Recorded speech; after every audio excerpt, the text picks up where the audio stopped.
विश्व के सभी मेरे साथियों को राजरत्न अम्बेडकर की ओर से जय भीम, नमो बुद्धाय। द बुद्धानिस्ट धम्मा के तीसरे एपिसोड में आप सभी लोगों का स्वागत है। कल के भाग में हमने देखा कि सिद्धार्थ के पूर्वज कौन थे और उनका कुल क्या था। आज हम लोग सिद्धार्थ के जन्म के बारे में जानेंगे। सिद्धार्थ इनका जो जन्म हुआ था, ये शुद्धोदन इनके घर जन्मे थे। उस समय शाक्यों की एक प्रथा थी, वो गर्मियों में, मध्य गर्मियों में एक उत्सव मनाया करते थे। ये उत्सव सभी शाक्य इस उत्सव में शामिल हुआ करते थे, सभी शासक परिवार इसमें शामिल हुआ करते थे और ये सामान्य रूप से 7 दिनों तक ये उत्सव चलता था। एक बार महामाया ने ये निश्चय किया कि इस बार का जो उत्सव है वो बड़ी दृढ़तापूर्वक उसको मनाएंगे। फलों से, फूलों से, अन्न धान्यों से इसको मनाया जाएगा, लेकिन किसी भी तरह का मद्यपान इस उत्सव में नहीं हुआ करता था। महामाया 7वें दिन यानी इस उत्सव के आखिरी दिन सुबह जल्दी उठी, सुगंधित पानी से वो नहाई, अच्छे आभूषण पहने, अच्छा खाना खाया और पूरा वो उत्सव में शामिल हुई। पूरा राज परिवार, शासक परिवार शामिल हुआ और उस रात को फिर वो अपने शयन कक्ष में, अपनी शैया के ऊपर, वो शैया भी फूलों से सजाई गई थी, सुगंधित द्रव्यों से सजाई गई थी। और उस रात शुद्धोदन और महामाया ये समीप आए, नज़दीक आए और उसी रात महामाया को गर्भधारणा हुई। उसी शैया पे लेटे हुए महामाया को एक सपना आया। महामाया ने देखा, अपने सपने में देखा कि 4 विश्व के रक्षक उनकी जो शैया है वो शैया उठाकर हिमालय पर्वत पर ले गए। हिमालय पर्वत पर ले जाने के बाद एक और वो 4 विश्व के रक्षक खड़े हो गए और उनकी पत्नियां, वो 4 रक्षकों की पत्नियां आई और महामाया को मानसरोवर तालाब पर लेकर गई। उनको सुगंधित पानी से नहलाया, अच्छे आभूषण पहनाए, जैसे किसी बड़े महामानव से उनकी मुलाकात करवानी हो। और फिर थोड़ी ही देर में बोधिसत्व सुमेध नाम की व्यक्ति महामाया के पास आई और महामाया से कहा कि मैं अपना आखिरी जन्म लेना चाहता हूं, क्या आप मेरी माता बनेंगी? महामाया ने बड़े ही उत्साह से और चाह से कहा, क्यों नहीं, मैं आपकी मां बनने के लिए तैयार हूं। और तभी उनका सपना उनको जाग आ गई, उनका सपना टूट गया और उन्होंने ये सपना ये शुद्धोदन को बताया। शुद्धोदन ने दूसरे दिन उनके जो 8 ब्राह्मण हुआ करते थे, जो इस विद्या में पारंगत थे, उनको बुलाया, उनको आभूषण दिए, उनको खाना पीना दिया, उनकी जो फीस हुआ करती थी वो दिया। और शुद्धोदन ने ये सपना उन ब्राह्मणों को बताया कि इस सपने का अर्थ बताओ। वो सारे ब्राह्मण उस सपने का अर्थ ढूंढते ढूंढते उन्होंने राजा को, शुद्धोदन को बताया कि आप कोई चिंता ना करें, आपके घर एक बालक जन्म लेगा। अगर वो संसार में रहा तो वो एक चक्रवर्ती सम्राट बनेगा और अगर उसने गृह त्याग किया और वो सन्यासी बन गया तो वो बुद्ध बनेगा। इस तरह का उन्होंने उस सपने का अर्थ बताया। 10 महीनों तक महामाया ने इस बोधिसत्व को अपने गर्भ में धारण किया और जैसे उनकी प्रसूति का समय नजदीक आया, महामाया ने अपने पति शुद्धोदन से कहा कि मुझे मेरे पिता इनके घर जाना है, देवदह जाना है।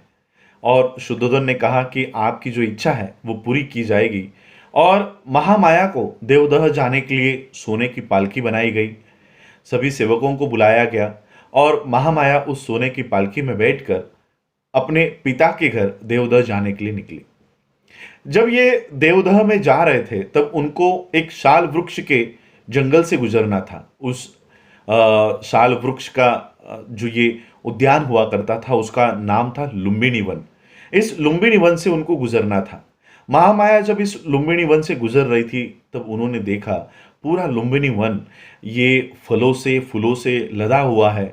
सभी प्रकार के पक्षी वहाँ पर चह रहे हैं, चहका रहे हैं, गाना गा रहे हैं। सभी एक अच्छा दृश्य उनको वहाँ पर दिखा और महामाया ने ये इच्छा व्यक्त की कि थोड़ी देर यहाँ पर रुकते हैं और यहाँ का आनंद लेते हैं। महामाया ने सेवकों से कहा कि ये जो पालकी है यहीं पे रुकवाओ, और महामाया एक विशाल ऐसे शाल वृक्ष के पास खड़ी हो गई और वो अपने हाथों से कुछ टहनी पकड़ने की कोशिश कर रही थी, लेकिन हवा की जोर से वो पेड़ की टहनियां ऊपर नीचे हो रही थी, लेकिन एक पेड़ की टहनी महामाया के हाथ में आ गई। जैसे ही उन्होंने वो पकड़ी, हवा की जोर से वो टहनी ऊपर उठ गई, और जैसे ही वो ऊपर उठ गई, महामाया ने खड़े खड़े ही इस बोधिसत्व को जन्म दे दिया। ये बोधिसत्व को जन्म दे दिया, वो साल था 563 बीसी। 563 बीसी वैशाख पूर्णिमा के दिन सिद्धार्थ का जन्म हुआ। महामाया और शुद्धोधन इनके शादी को कई साल बीतने के बाद सिद्धार्थ का जन्म हुआ था, और इसलिए पूरे शाक्यों में, पूरे शासक परिवार में एक आनंद का माहौल था। पूरे कपिलवस्तु में उत्सव मनाया गया। जिस समय सिद्धार्थ का जन्म हुआ उस समय शुद्धोधन ये राजा थे, और स्वाभाविक रूप से सिद्धार्थ ये राजकुमार बन गए। जैसे ही सिद्धार्थ का जन्म हुआ, हिमालय पर एक साधु रहा करते थे जिनका नाम था असित। असित जब अपना ध्यान कर रहे थे तब उन्हें इस आकाश से बुद्ध इस नाम की घोषणा उनको सुनाई देने लगी। वो अपना ध्यान छोड़कर वो अपने दृष्टि से जम्बूद्वीप की ओर देख रहे थे, और उन्होंने देखा कि ये बुद्ध की घोषणा क्यों हो रही है। और तब उन्होंने देखा कि शुद्धोधन के घर में एक बालक जन्मा है, और वो बहुत ही होशियार इस तरह का बालक है, ब्रिलियंट बालक है। तो असित ने इच्छा व्यक्त की कि उस बालक को देखना है, और असित अपने भांजे को लेकर भतीजे को लेकर, नारदत्त को लेकर वो कपिलवस्तु में आए। शुद्धोधन इनके महल पर आके उन्होंने देखा कि शुद्धोधन के महल के बाहर लाखों लोग इकट्ठा हुए हैं। असित ने एक दरबान को, सेवक को कहा कि राजा को अंदर जाके बताओ कि एक साधु उनको मिलना चाहते हैं।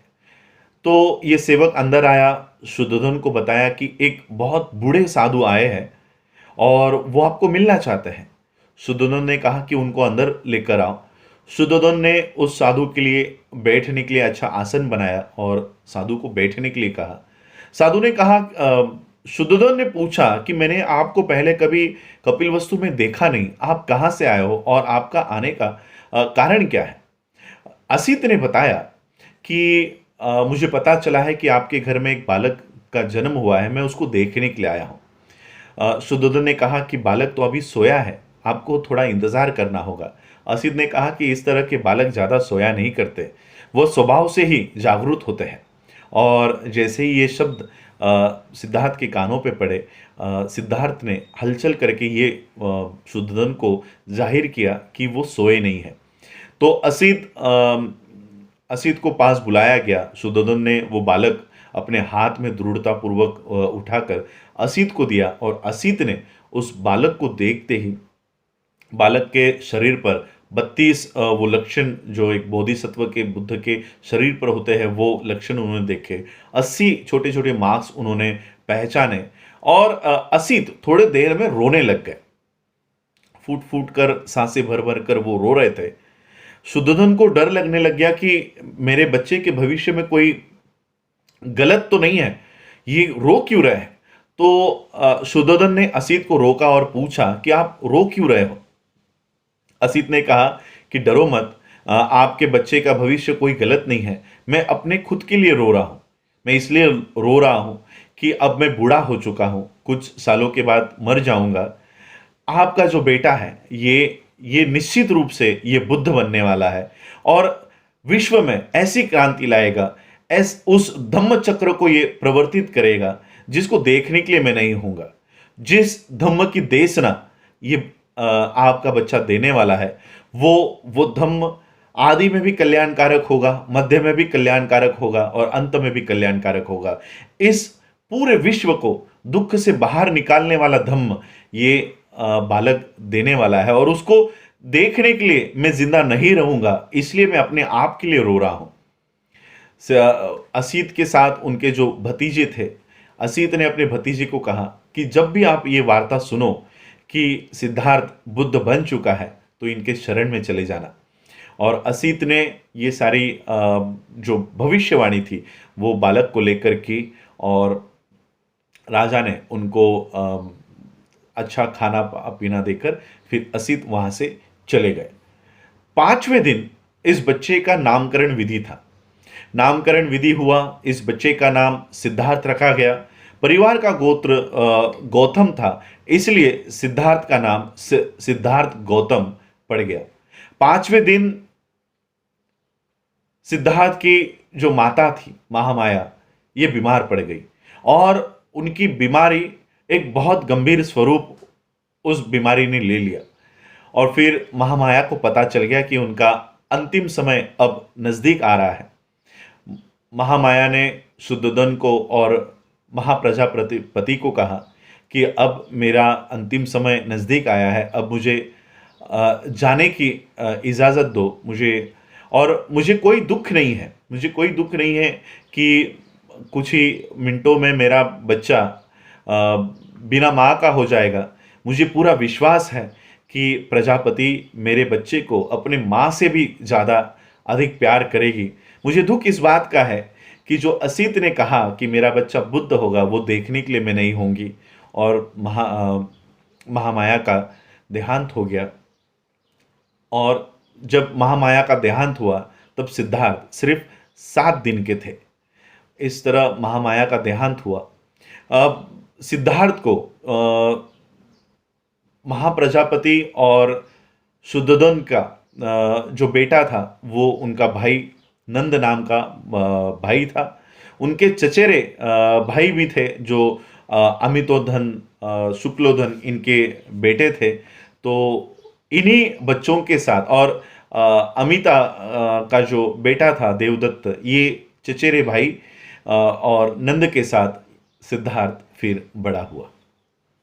आज क्योंकि समय बहुत लंबा हो गया है तो आज हम यहीं तक इस एपिसोड्स को देखेंगे। कल के एपिसोड्स में हम जानेंगे कि सिद्धार्थ का बचपन कैसा था, उनकी शिक्षा कैसी थी, बचपन में उन्होंने क्या क्या शिक्षा प्राप्त की, ये सभी इसको हम देखेंगे और धीरे धीरे बुद्ध एंड हिज धम्मा की आगे और बढ़ते जाएंगे।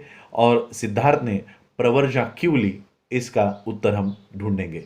आप लोगों ने मुझे सुना, उसके लिए आभार। जय भीम, जय भारत, जय बुद्ध।